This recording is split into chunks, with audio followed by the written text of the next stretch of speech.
Good morning, ladies and gentlemen. I'm Major Vince Beckard, the Deputy Commander of the Vicksburg District.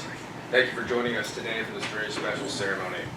As we begin, I'd like to introduce a few of the key leaders in the room today who really helped make today possible.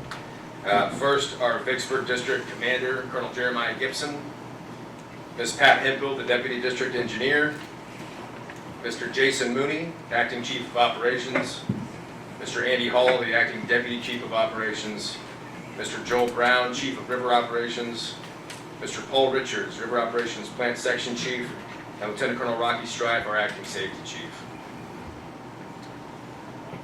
I want to turn it over and introduce Lieutenant Colonel David Norris. He's the support chaplain with the Mississippi Army National Guard, who serves as the Joint Force Headquarters in Jackson, Mississippi. Ladies and gentlemen, Lieutenant Colonel Norris. What an honor it is to be able to be here with you as we christen this new boat. I want to share some scripture first and then go into my prayer. In Psalm 107, it says, "Those who go down to the sea in ships, who do business on the great waters, they see the works of the Lord and His wonders in the deep." Join me as I pray. Almighty God, Lord of the land, sea, and sky, we gather today to dedicate the bishop into service. We ask your blessing upon this boat and all who serve aboard her. As your word reminds us that you rule the deep and command the seas, we trust you to watch over this vessel in calm waters and in storm. Lord, grant wisdom to those who command, skill to those who operate, and unity to those who sail within her. May this vessel be strong in purpose, sound in mission, and faithful in carrying out the duties entrusted to her. Protect all who serve aboard her, guide their decisions, guard their steps, and return them safely to port anytime they go out. May the bishop be used with honor, discipline, and restraint, reflecting the values of duty, integrity, and selfless service. For we dedicate this vessel today, placing her mission and her crew under your care, trusting in your presence wherever the waters may lead. For it's in your holy name I pray. Amen.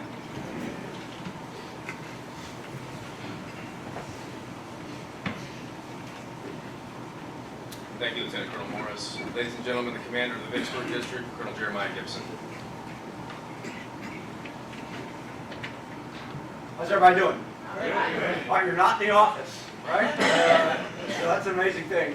We're here together to recognize and celebrate. So thank you for coming. Thank you for filling up this room. So we gathered in to recognize two things that define the United States Army Corps of Engineers: its mission and its legacy. So together we build and we maintain and we respond to our nation's toughest challenges. And we do so because of the people. And so we dedicate this vessel due to his professionalism, because his professionalism shapes our organization every day. So today we name this crew boat in honor of a great individual, Charles Lewis Bishop Sr. We're honored to have his members of his family, the Bishop family, here to celebrate with us. And I'd like to take a minute to introduce just a couple of them. So Mr. Bishop's daughter, Penny Adair, and Mr. Bishop's sons, Lewis and Brandon Bishop, thank you for coming here. We also acknowledge there are many other numerous family members in attendance, and friends and family and co-workers. Just thank you for making the journey down that hill safely, on the string out, and just helping us recognize Charles. And so for the Corps of Engineers' work on our nation's waterways, it's vital. It's vital to commerce, it's vital to safety, and it's vital to our nation's resilience. And from maintaining those navigable channels to responding during emergencies, our mission depends on skill, depends on judgment, it depends on its unwavering commitment to public service. That mission is carried out not by just the equipment or the infrastructure, but by the people in this room who bring that knowledge, that courage, and that care every single day. So Mr. Bishop served the Vicksburg District of the United States Army Corps of Engineers for 27 years. But before that, he had a whole other career in the Coast Guard, 20 years in the Coast Guard. So his careers, plural, careers, were defined by expertise, leadership, and a deep understanding of our waterways. So as a contract pilot for the Channel Reconnaissance, Mr. Bishop played a critical role in determining the navigable channels, that alignment, and the dredging needs across the Vicksburg District. His knowledge of the river system was unmatched. I'm sure you got all the stories. And it's really his insight that he shared with all of us and with you all that directly supported our Corps and our ability to keep our waterways safe and navigable. But drawing on his Coast Guard experience, Mr. Bishop also strengthened the coordination between our organizations, between the Corps of Engineers, Coast Guard, and more importantly with industry in our communities and our families. An enduring contribution that continues to benefit all of us today. He showed us the way, and we continue to follow his path. That collaboration is, after all, essential to our mission and our mission success. But above all, Mr. Bishop, Charles, he was a leader who put safety first. He helped implement important programs on floating plant throughout the district. His calm decisiveness was perhaps best demonstrated during an incident above the motor vessel Harrison. He faced an out-of-control tanker and a labor barge carrying more than 200 employees. Who remembers this story? A couple of us. So Mr. Bishop recognized the danger instantaneously. His quick orders and decisive actions to guide those vessels safely saved lives. Perhaps dozens, perhaps hundreds, but just one is more important, is meaningful. He saved lives. That moment captures who he was. Steady under pressure, decisive in crisis, and always focused on protecting and serving other people. So the naming of the bishop ensures his legacy continues to move forward, moving along these waterways, supporting our mission, reminding that every crew who steps aboard the vessel sets and sustains his standard.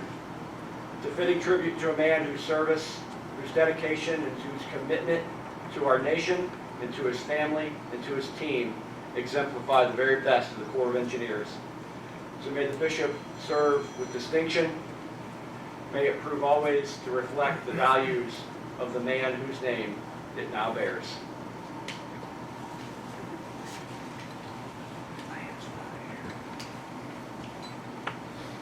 Thank you, sir.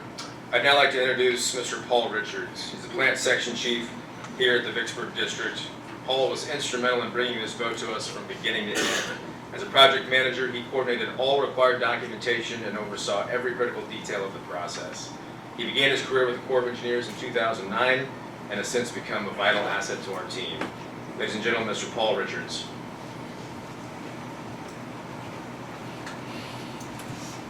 Morning.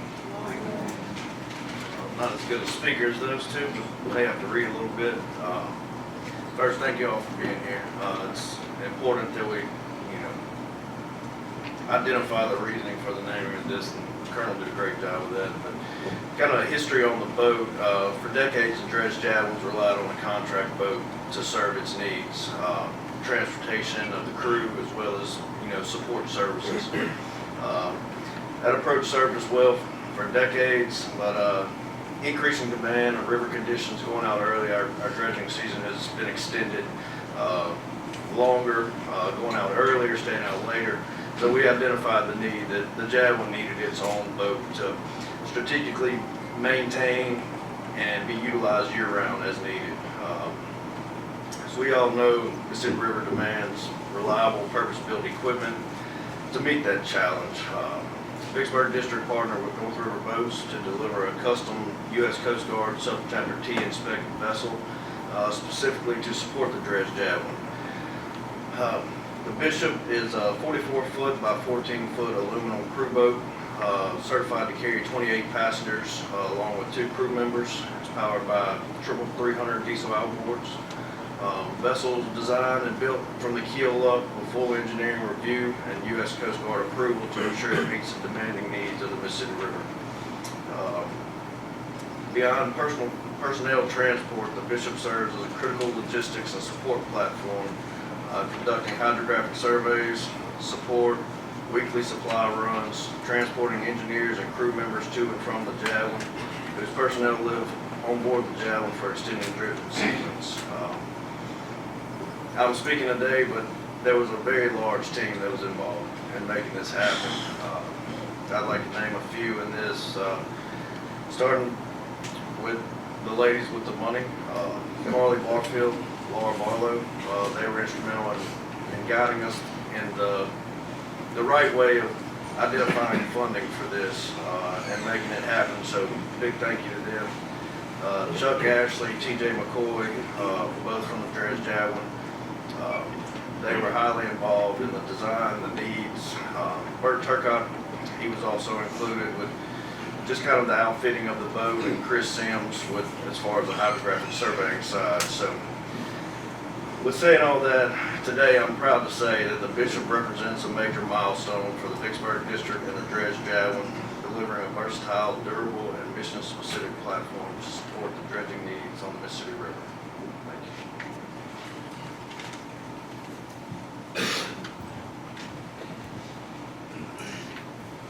Thank you, Paul. I'd now like to introduce Mr. Dennis Norris. Dennis served as the Chief of Operations in the Vicksburg District from 2003 to 2010, and then joined the Mississippi Valley Division as Chief of Operations and Regulatory. In 1980, he began his career with USACE and stayed until he retired in 2018, and in those 38 years of service, he served in numerous other leadership positions. Mr. Dennis Norris.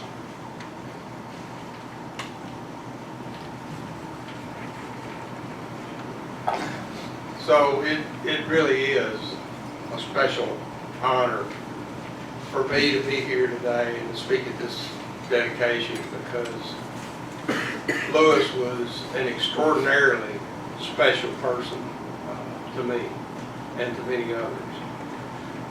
I first met Lewis in 1989 on that sinking unit. At the time, Lewis was captain of the motor vessel Harrison.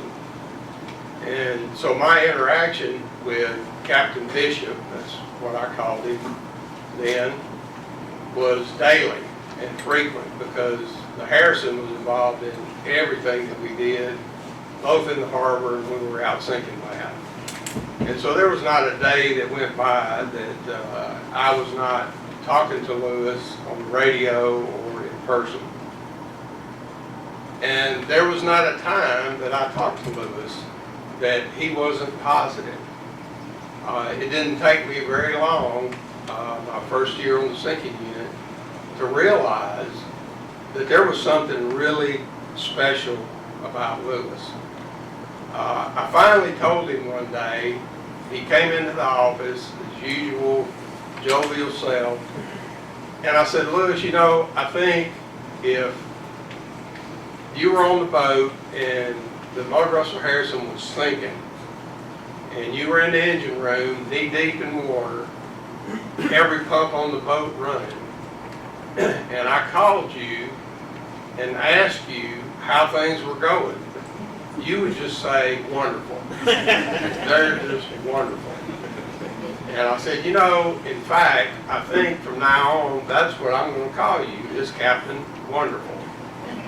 And everybody back then on the sinking unit had a nickname. And so, of course, you know, Lewis was grinning, and he liked that. And so I did. That's what I called him from then on, was Captain Wonderful. Because that's really who he was. He epitomized that. According to Lewis, the sun was shining every day, no matter what the circumstances were. He never let circumstances dictate how he saw life. And that's just a great lesson in life that he modeled for us. I love this picture in the bulletin here that was printed out with him with the hard hat on. I can't tell you how many times I saw him with that. Now, the safety officer didn't particularly find this to be humorous, but this is just an example. This is Lewis in his element. If things were, you know, kind of down, he would do something like that. He'd take the suspension system out and put the hard hat down, and you could just barely see his eyes.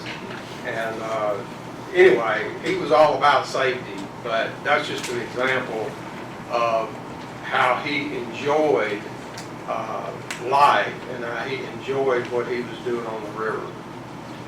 Now, Lewis was special way beyond just being such a positive person. He was an individual and a leader that solved his own problems. The Harrison had 3512 Cat engines on it, and this is just one example. And of course, it was new, and so we were having some issues with it, as we do with all new equipment from time to time. Lewis didn't bring those problems to the office. Lewis would call Caterpillar and troubleshoot what was happening over the phone, and then he'd go down in the engine room and fix it himself.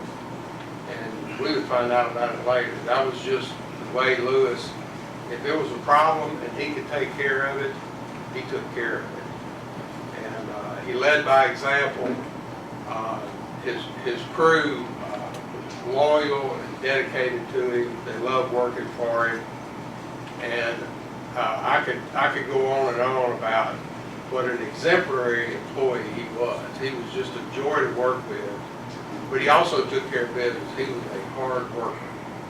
He was about the mission. He was about getting it done, and he was about enjoying it while you were doing it. There's a lot of stories that I could tell, and this one's already been mentioned and it's in the program. But I think it's appropriate to expound on it. August the 15th of 1990, at 23:43 hours, the sinking unit was tied up down at Venice, Louisiana. The motor vessel Mandan was an ocean-going ship out of Hong Kong. They had been to the port of New Orleans, unloaded. They were coming downbound. Just as they got abreast of the quarter boats, we were tied up on the right descending bank. They lost all power. The rudders locked hard down to starboard, and they went right into the quarter boat fleet. Now, Lewis was on the Harrison. We were running two shifts back then. We had a red hat shift and a blue hat shift. And Lewis was bringing the red hats in for midnight supper. And he was coming in to make a landing when this was happening. And it's because of Lewis's quick actions and piloting skills that the Mandan didn't hit the labor barge with those 200 people on it. It would have been a catastrophic loss of life. And of course, that's not all he did that night. Harrison was instrumental in us trying to get, we got 156 people off quarter boat 4302 in 16 minutes before it sank. We had barges scattered all around the river. It just busted the whole fleet up. And Lewis was instrumental in all that. But that one thing that he did was so significant that night. And just an example of him, and he always downplayed it. Lewis was very humble. You know, you give him an award, whether it was for that or something else, you know, he would just grin and you know, he was very humble, always gave the credit to somebody else.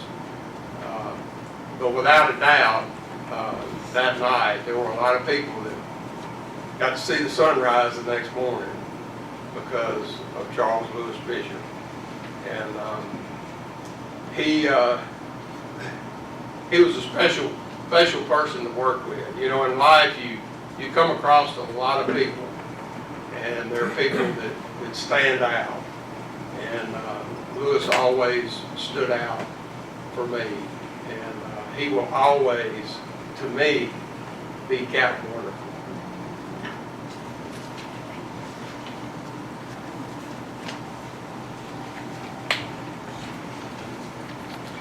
Thank you, Mr. Norris. Thank you for those wonderful stories and the rich history about Mr. Bishop and your time with the Corps. Now, a representative of the Bishop family would like to say a few remarks, so please help me welcome Mr. Bishop's daughter, Miss Anna Penny Adair. How do you come up here and say anything after what all y'all said? But I do, I'd like to introduce myself. The last of the Bishop clan is here. That's my brother Brandon. My other brother Lewis is in the back. He's still working. And I'm Penny. And my baby sister's here in spirit, who we lost last October from cancer, and my sister Angie. First and foremost, we would like to thank God. Also the Corps of Engineers for honoring our Father's name. Thank you to all those people behind the scene who worked so hard to make this happen. Bishop will continue to do his job on the river. We also would like to thank everyone for coming and being part of this celebration. Our dad was a character with many names: Captain Bishop, Popeye, Charlie Chuck, most loved by others, Captain Wonderful, and some names I can't mention that my mom called him. But to his kids, he was Dad.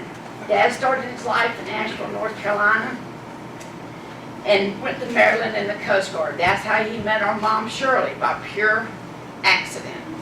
Dad was on the lighthouse painting in Maryland and saw Mom walking by. Only on a board and rope, he started to show off, swinging, whistling, catcalling, and next thing he knew, he was on the ground with a broken leg. 6 weeks later, they were married.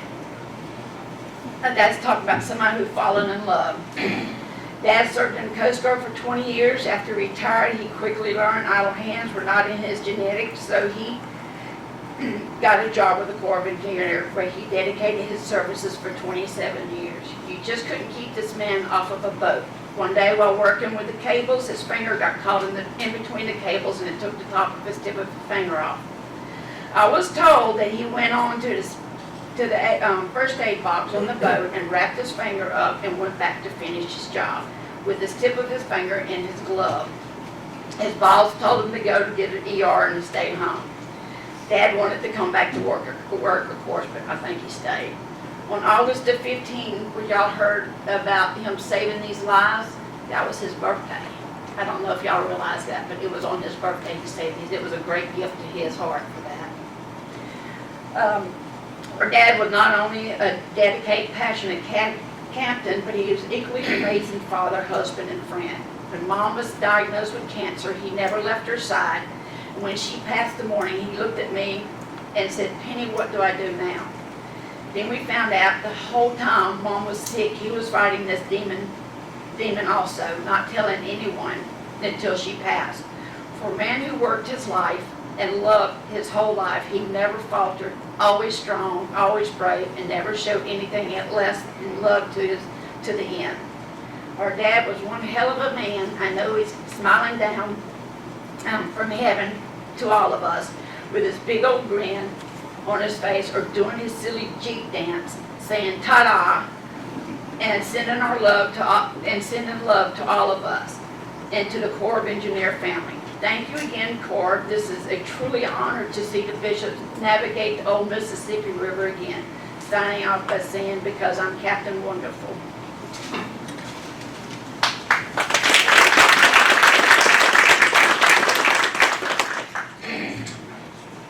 Penny, thank you so much for sharing all that about your dad. It's an honor for us to hear about his life and his legacy. We're going to move to the last part of the formal portion of the ceremony. Well, we're actually christening the vessel outside. So when we move outside, it may be hard to hear. I ask that as we proceed out these front doors, that the majority of us in here will just watch from the string out here, but we're going to actually break the bottle on the vessel. We're going to get some photos.